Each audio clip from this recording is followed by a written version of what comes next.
Hey, welcome back to Everything Football 62. I'm your host, Big Tex Johnson, aka Uncle Tex, aka Professor Tex. Before we start everything, getting ready for the second week. Before we start everything, smash the like button, subscribe to the page. Got any questions, concerns, anything like that going on? Leave them down below. And you know me, I like to chit chat, and we can have it on respectful conversation and stuff like that. Respectful criticism, it's all good and whatnot. First, I want to give a shout out to what Coach Prime doing down there in Colorado. It's good. The only thing I guess I don't really care about is you got all these celebrities all of a sudden coming out. Colorado, they this, they that. It's like bandwagon. That's the only part of it that I don't like. But I definitely do like what he's doing there. They're playing ball. That's all you can ask for. They've already superseded what they did last year. That used to be a pretty damn good program. Got a national championship, and they had some good players to come out of there and whatnot. So it's kind of good to see him doing his thing.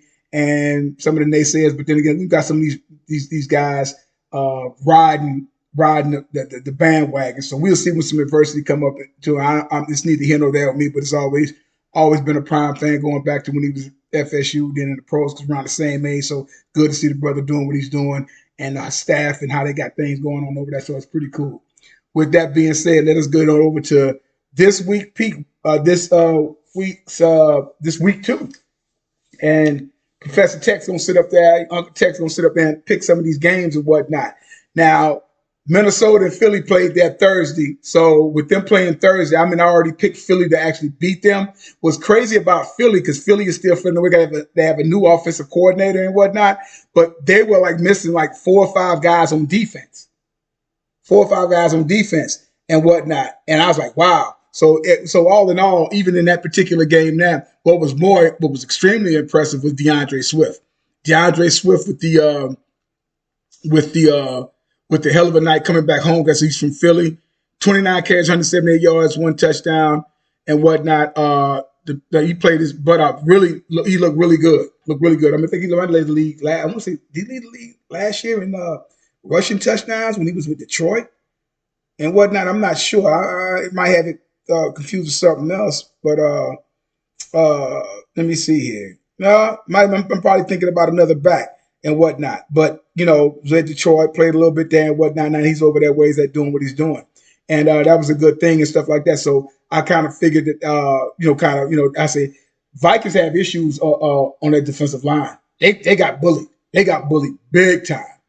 Philly's offensive line is that good, but I'm like, damn, it's supposed to be some, you just get shoved around. You just got shoved around. So, big up Kirk Cousins again, put up all these prolific numbers, and he walks away with an L on prime time again. So, like I say, it is what it is. But getting to the picks and whatnot and all that, we'll pick Green Bay and Atlanta. I'm taking Green Bay. I like what I saw out of Jordan Love. Definitely dug what I saw out of him. They're going to be missing my man Aaron and whatnot. I think he's going to be out. Really hate that. I think he might have pulled his hammy on the way to like 80-yard touchdown pass and whatnot that he had. He had a hell of a game. And that's kind of the thing with him. Dude he is really that guy. But, man, this injury, he has a tendency to get these injuries the last couple of years. So this is going to be interesting. Definitely want to sit up there and see what Bijan Robinson doing, stuff like that. Atlanta has some weapons. Got Pitts over there. Got to get the ball to Pitts. But I'm going to take Green Bay in this one there. Vegas and Buffalo. Yeah, I got Buffalo getting that, but Buffalo can't go down 0-2. They can't do 0-2. They have to get it together. Josh Allen has to get it together. I watched a lot of that game and whatnot and stuff like that. Dude, he's like, because the pressure's on. Pressure's on because they were supposed to do it last year. Didn't happen. And if it, 0-2 is still mad early, but man, you don't want to go 0-2. So I figured they should win this game. Baltimore and Cincy. I'm taking Baltimore. I honestly think, they're going to get involved. Like I said, got the young fellow over there, that wide receiver. You got OBJ over there. They can still run the ball with Gus. They do have Melvin Gordon. If Melvin Gordon just hang on the ball, Melvin Gordon will be fine. Melvin Gordon just got to hang on to the ball because they can still run the ball. He's getting more comfortable with Zay Flowers and the OBJ. His tight end, I think, possibly Andrew's supposed to possibly be back. So, hey, got that Cincinnati. We're going to see what happens with them. It's going to be interesting to see what happens with them. But I'm taking Baltimore. Seattle, Detroit. I'm taking Detroit, changing the culture over there. I don't know what's going to happen with Geno. We'll see. We will see. But I'm gonna take Detroit. Indianapolis and Houston. That's kind of a toss up. Anthony Richards looked pretty good last week. Uh, Stroud, I guess he got to still kind of get it together. But I'm gonna take Indy in this one. Take Indy with the 2 rookie quarterbacks. I'm gonna go ahead and take Indy on this one there. Kansas City, Jackson. This is gonna be interesting here, but I think Chris Jones is back. Kelsey's back. I think they're gonna open it up, and it might be a shootout. But I'm gonna go ahead and have KC edging them out. I wouldn't be surprised to go into just because, but I don't think Jackson. I think KC's gonna have to. They got something to prove because they really, even with all those drop passes, they still should have won that game against Detroit and whatnot. Week 4 last. Shot the Bears and Tampa Bay. I don't know, man. I'm gonna go Tampa. I'm gonna go. Matter of fact, I ain't gonna go Tampa Bay. This is gonna be my shock for the week. I'm taking Chicago. I'm gonna take Chicago. I might have to eat my words, but I'm gonna go ahead and take Chicago on this one here. I just think that Phil's got to get it together. I think it's just like he knows it's on him. He's gonna do everything in his power to get it done. It won't be his fault because they lose. Just put it that way. That's just my take on it. I could be completely wrong, but hey, it is what it is. Chargers in Tennessee. Oh man, that's kind of a hard one, man. But I'm gonna take the I want to take this, but I'm like, no, I'm taking the Chargers. I'm taking the Chargers. I'm like, I think Tannehill time is come and gone. They're still trying to hang around with this guy. I just think they're gonna open up on him and whatnot. So I'm gonna go ahead and take the Chargers on that one. New York and Arizona. I'm taking the Giants. The Giants will try to just run the ball and pose their will.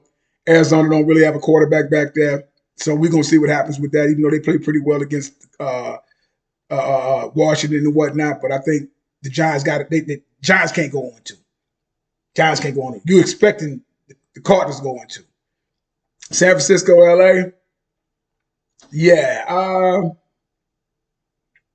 I don't know, man. That's a hard one. Right? The gut tells you, I mean, obviously San Francisco, but I just think that they're healthy, the Rams, and when they're healthy, got Donald up there, Stafford on the other side of the ball and whatnot, this, that, and the third, new receivers emerging. I think they're tired of hearing the Brock Purdy stuff, and I think they're going to really come at these guys. So I think Purdy might be in for a rude awakening, but I'll talk about a little bit of that later on.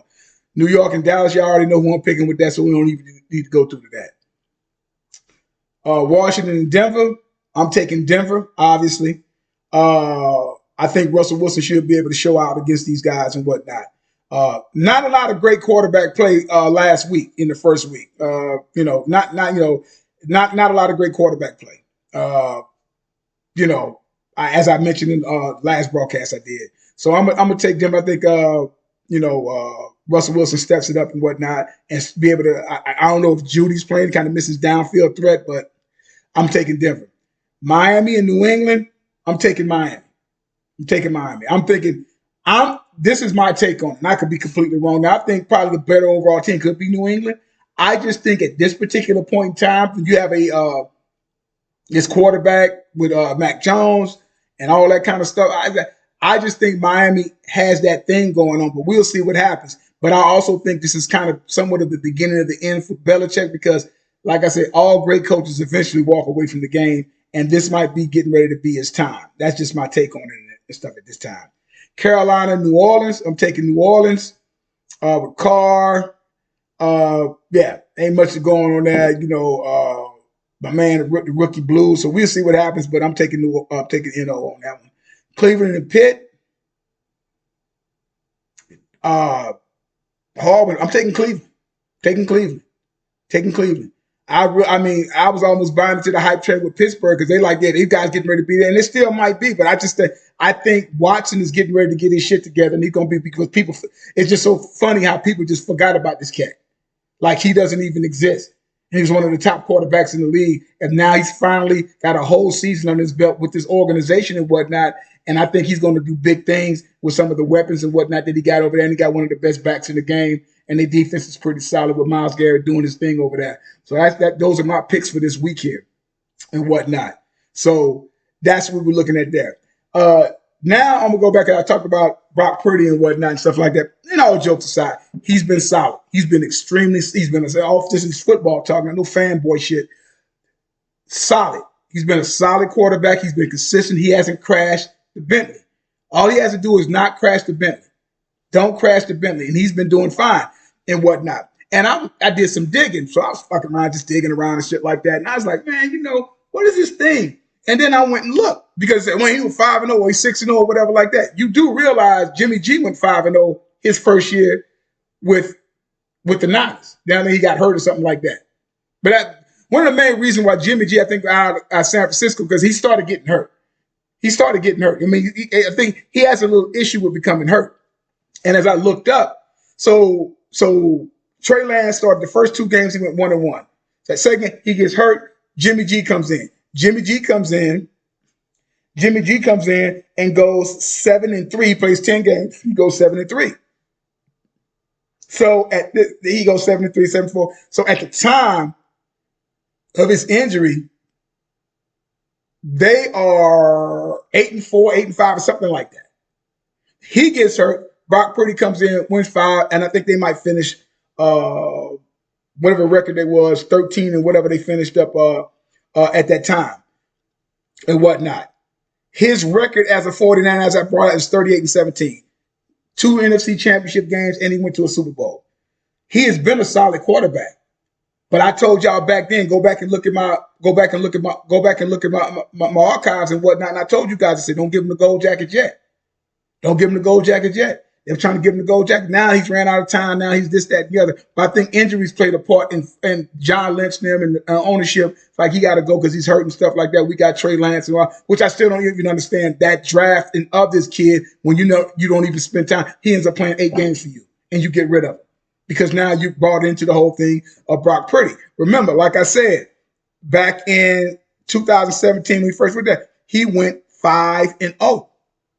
1560, 7 touchdowns, 5 picks and whatnot. They were just kind of getting their stuff together. Then the next year, we'll see what happens with them in the next couple of years. So when you look at it, I say he did nothing wrong. 5-0, 1-2, he got hurt, Mr. LC. Go 13-3, go to the Super Bowl. Gets hurt again, 3-3 and whatnot. 9-6 in 2021. Yeah, 9-6 in 2021. If I'm not mistaken, they got the divisional round. If I'm not mistaken, at that time, they got to the divisional round. Let's look it up real quick with them there. They lost conference championship to the Rams, 17-20. 17-20. He's been to the NFC conference championship for 3. He's been there. He's been 3 times. If I'm not mistaken, he's been like 3 times. If I'm not mistaken. So I'm like, what else is it that 2 or 3 times? I was like, so what else is it that you want him to go about doing? I think twice. And whatnot. So he's been there for you. He's been consistent. His numbers speak volumes in what he did. You're talking about 13,599 yards, 82 touchdowns, and only 42 picks. His completion ratio is 67.6%. That's not enough. I mean, injuries, if you want to put, fine. That's the only thing I see. But I was like, but I don't think it was no reason to get rid of him. They said, well, Purdy went 5-0, so we're going to put all our thing on Brock Purdy. We'll go to Brock Purdy. Let's go to Brock Purdy. Brock Purdy. He went. What it was. Let me see. Regular season. And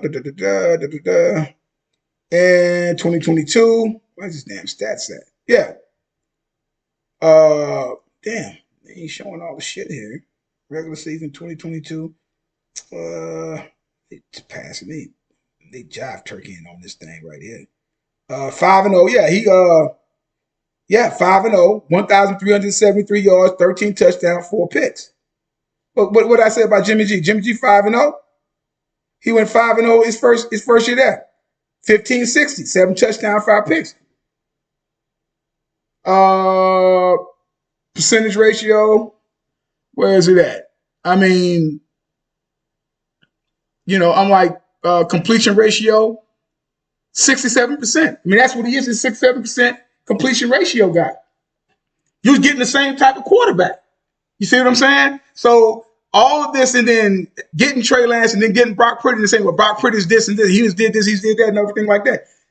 All I need to do is see adversity. So he has been solid, but he hasn't. We've seen, the point I'm making is we've seen this before.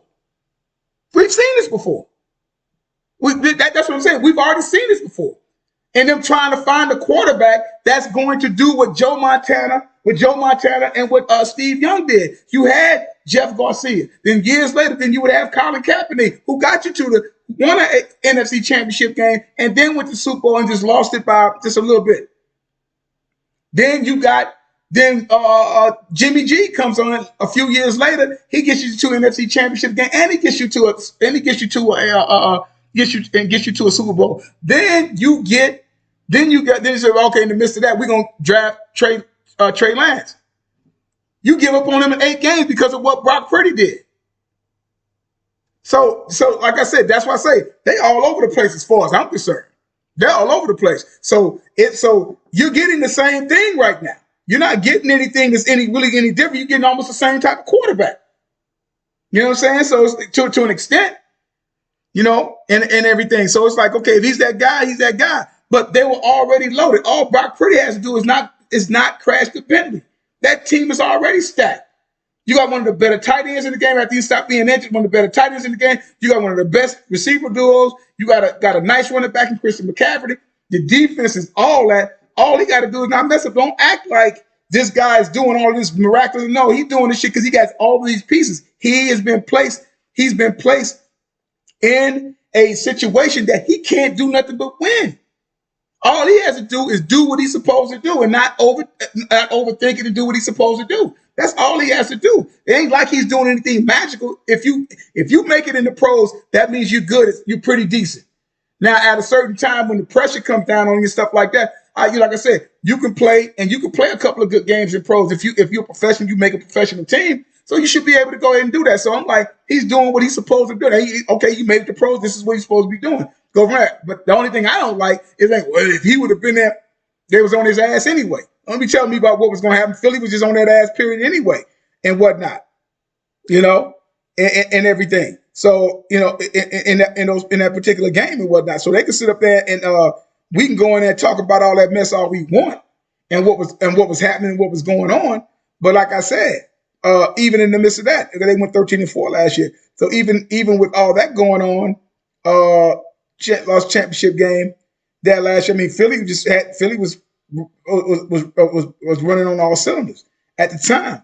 So Purdy was what? Oh yeah, he was 4-4 for only 23 yards. He had been sacked once and whatnot. So it's like, wasn't doing a whole hell of a lot at the time. It was early in the game, but it's like you could just tell by the vibe of the game and what was going on at the time. Unfortunate with the injury, so we could play that coulda, woulda, shoulda, It is, you know, it is what it is. But you're basically, in a nutshell, getting the same quarterback and whatnot. So we'll see what the outcome is going to eventually end up being. But he hasn't done anything that Jimmy G hadn't already done. That's my point. Jimmy G has already done that. Jimmy G's already done that. Jimmy G's went to the NFC Championship twice, and he's been to the Super Bowl. So what are you talking about here? He hasn't done basically in the end, he really hasn't done anything yet. He got the keys to the car. And he got him to the NFC Championship game. But I was like, that team is stacked, man. That team is stacked. It's one of the better talented teams out there. They're solid on every facet in defense. You got one of the best tackles in the game on offense. And like I already ran some of them names off with Big Trent Williams. Shout out to Longview. Lobo. You know what I'm saying? So it's like, so that's what I'm talking about, man. So it's like, yeah, man, that's so we'll see what happens. But I'm just saying, but I still don't understand the whole thing with Trey Lance and how they gave up on his kids so soon. 8 games? He got hurt last year. 1-1. And then get rid of him. I say, that's what I'm trying to find out. Did he play that terrible in training camp for you to get rid of him and you just drafted him in 2021? Come on, man. I don't know what that's all about. So it's kind of funny with that whole thing. It's kind of funny on how I look at that as a particular situation. It's jacked up, but you know, it is what it is, man. I say that's part of the business and whatnot and all that. But I just you know, I find it funny, but it's like, but that's all this kid got to do. This kid sit up there, keep the keys, keep it on the road. That'd be fine. But that team is stacked. Don't act like he's putting up fucking Dan Marino numbers and he's doing this and he's doing that. He's almost doing the same thing, like let's say what Ben Roethlisberger did when he first came into the league. Team is stacked. All you got to do is do your part, manage the game. Now we'll see what happens. But my thing is adversity, because he still really hasn't had adversity. He went out early in the game against Philly in the NFC Championship game, but he was just handing the damn ball off. That was all he could do. They stopped the run, and that was it, because nobody could throw the ball. The other quarterback, it got hurt, couldn't do anything. Then you end up in Chris McCaffrey trying to play. So it was a complete mess. That's why I said they cursed at the quarterback position right now in San Francisco. That person could put them over the top. Will he be it? We'll see. I look for my quarterbacks adversity, because it ain't gonna always be peaches and cream. How do you respond when you've been shitty the whole game and now you got to get it done? And then you drive down there and you make it, and you're still in the game, and you make the big throws and you do the big decisions and stuff like that. That's what I'm looking at. I'm gonna see if that kid has that. He got to have that gene and whatnot. If he does, fine. Ain't no skin off my teeth. I'm gonna still, if my team play them, I'm gonna still root for them. I still root for my team. But that's what that is. So we'll see. But I'm just saying, in the end, this is Jimmy G. This is Jimmy G 2.0. Is it not? If it's not, explain to me how it's not, and then I'll explain to you how it is. All right? You know what I'm saying? Hey, man, like I say, it gave him a picks and whatnot and stuff like that, man. And yeah, dude. Like I say, man, like I tell you, there's no greatest of all time. Long time still going on. Like I say, numbers online, get emotional. People do get ready for week 2. All hyped up, getting ready to get my enchiladas and whatnot going on here, man. A couple of Modelo's and whatnot, Stogie and whatnot. Probably a little bit of Gentleman Jack. Just eat so I can start screaming at the screen and everything like that. You guys have a good one, and we'll be back to talk about some of the outcomes of these games later on in the week. Sometime. You guys enjoy your Sunday. Have a great time, and we'll be hollering at you later. Have a good one.